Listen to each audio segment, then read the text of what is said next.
another episode of Confidence According to.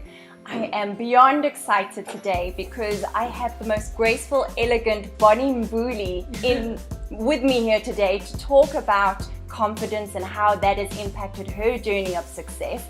So first of all, thank you so much for giving of your time today, Bonnie. I really appreciate you being here. Thank you. And thank you. And so I want to start out. So you are an actress, you're an author, you're a TV host, and most recently a radio DJ, talk radio host. Yeah. How do you wear all of these many hats? How did it come to be that you have all of these hats? Where did it all start? Yeah, I guess when I started out, I didn't think I was going to end up wearing so many hats. I specifically wanted to only be an actress, and I wanted to be a film actress, and I wanted to do TV occasionally, but I knew that I wanted to tell good stories, and I knew that I wanted to travel the world and tell those stories. So that part of my dream hasn't fully fleshed itself out. It's partly come to fruition. But then as time went on, I was kind of confused because I have so many talents. I can write, I can act, I also have an interest in academia.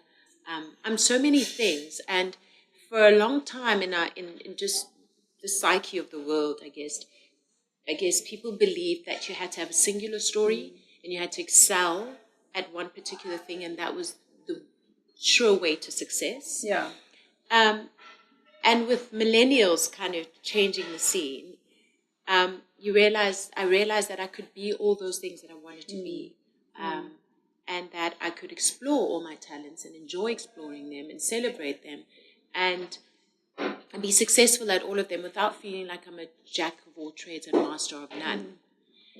And then I think the challenge for me comes in when you are doing all these things, to find the thread that runs through all of them, to say throughout all these things that I do, there's this one specific purpose, an idea that I have in mind about what I always want to achieve. Yeah. And so no matter what I'm doing, I finally understand that I want to communicate. I'm a great communicator. I like to share people's stories, and I like to give a platform to people's stories. I also love to encourage and uplift people through storytelling.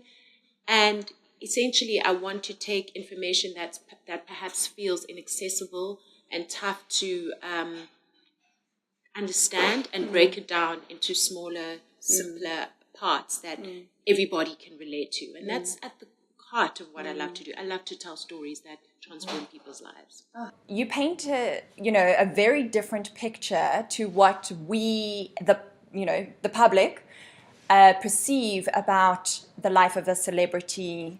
Glamour and the glitz and all of that, being an actress and in the limelight.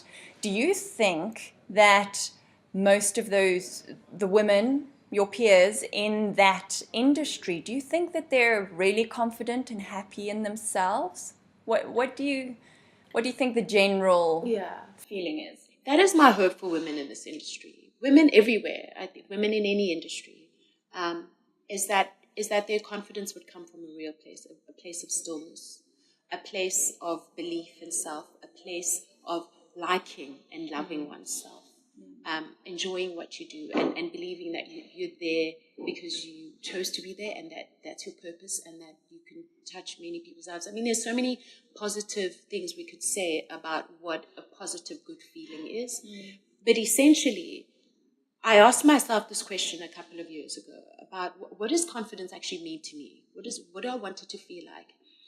And I made the decision that I didn't want it to feel like something I put on. I didn't want it to feel like something I portrayed in order to get away from a deeper feeling of unworthiness. I wanted to always be confident despite how sad I was feeling that day or unworthy I was feeling that day. And I realized that the only way I was going to get to that was through a belief system. Now, to create a belief system, a framework within which to exist for myself, that despite what happened or what came my way circumstantially, I could always be confident. Yeah. And for me, it was about a place of stillness, a place of deciding what are the things that are most important to you. What are your values? What values do you hold to, and what what about these values makes you want them so much? I'll give you an example. So I really prize honesty. Sometimes I'm brutally honest, sometimes I'm honest to the wrong people, but I prize honesty. And somehow, even after somebody has said, but you were too honest, but you gave away too much, but you were too open, somehow I'm always redeemed, even if it's years later. I prize diligence, and I also just, I prize being true to myself. I could never pay a price for something that I really want that I know I can't afford. Like I know that I can't give up my soul and my truth to get something that I want, because that thing that I want is then not worth it. If it needs giving up of myself and my truth. So, and then I prize freedom and I prize justice. So that's a framework of my value system. And when I'm holding on to those values in any situation, that's where my confidence comes from. It doesn't come from what I'm wearing, what makeup I'm wearing. That's all fun stuff. That's all stuff that I can do. I could wear a blue wig tomorrow and I can still be Bonnie and still have this value system. But my value system is what makes me feel grounded no matter what is going on. And that's where my confidence comes from. And it's taken me, I'm 37, it's taken me my whole life to find this confidence. But when I was younger, it was attached to so many things. And then when those things were taken away, I had nothing again. I was just feeling sorry for myself and just a heap on the floor, having to egg lift myself off the floor and start again. I remember when I was I was about 23. I woke up one day with the worst adult acne you can imagine. So it started off really slow. It was just like a couple of spots on the forehead and then a couple on my cheek the next day.